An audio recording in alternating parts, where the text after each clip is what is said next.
177 run எடுக்கும்படி கர்த்தர் எனக்கு கிரியை செய்தார்னு சொல்லி அவங்க அவ்வளவு பகிரங்கமா அன்னைக்கு சாட்சி சொன்னாங்க. ஹல்லேலூயா, ஹல்லேலூயா.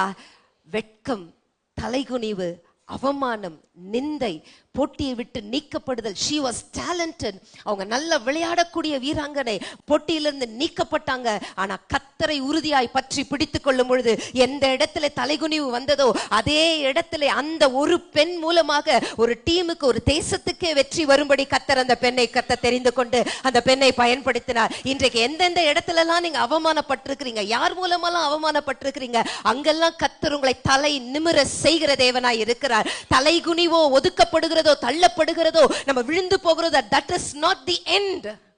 That is not the end. Maybe for a certain period of time, ஒரு கொஞ்ச காலகட்டம் வரைக்கும் மற்றவர்களால நம்மள தள்ள முடியும், அவமானப்படுத்த முடியும், அவ்வளவுதான், இவங்களுமே எழமாட்டாங்க, அவங்கள தள்ளிட்டோம்னு சொல்லி நினைக்கலாம். ஆனா அது நிரந்தரம் அல்ல. என்னோடு கூட என் தேவன் இருக்கும் பொழுது, என் நம்பிக்கை என் தேவன் மேல இருக்கும் பொழுது ஒருவராலேயே என்ன தள்ளிவிட முடியாது. தள்ளிவிட்ட அந்த காலகட்டங்களில் இன்னும் உறுதியாய் தேவனுக்குள்ளாய் வளருகிறதற்காகத்தான் கர்த்தர் அதை அனுமதிக்கிறார். இன்றைக்கு சாட்சியாய் மாறும்படி. எப்பவுமே ஜெமிமா சூப்பரா விளையாடி இன்னைக்கு ஜெயிச்சிருந்தா இதை இவ்வளவு பெருசா பேசி இருக்க மாட்டாங்க. ஜெமிமாவை வேணுனே கார்னர் பண்ணாங்க, ஜெமிமாவை வேணுனே டீமை விட்டு தூக்குனாங்க, ஜெமிமாவை வேணுனே கோல்டன் வேர்ல்ட் கப்ல விளையாடாதபடிக்கு அவங்க டீம் லீடர்ஸ் எல்லாம் அவங்க நீக்குனாங்க, கோச் எல்லாம் நீக்குனாங்க. ஆனா அதையும் தாண்டி எவ்வளவு பாலிடிக்ஸ் பண்ணாலும் அதையும் தாண்டி இன்னைக்கு ஜெமிமாவை கர்த்தர் புகழ்ச்சியும் கீர்த்தியுமாக தேவன் வைத்திருக்கிறார். நீ வெட்கப்பட்ட சகல தேசங்களிலும் தேவன் உன்னை புகழ்ச்சியும் கீர்த்தியுமாக வைப்பார்.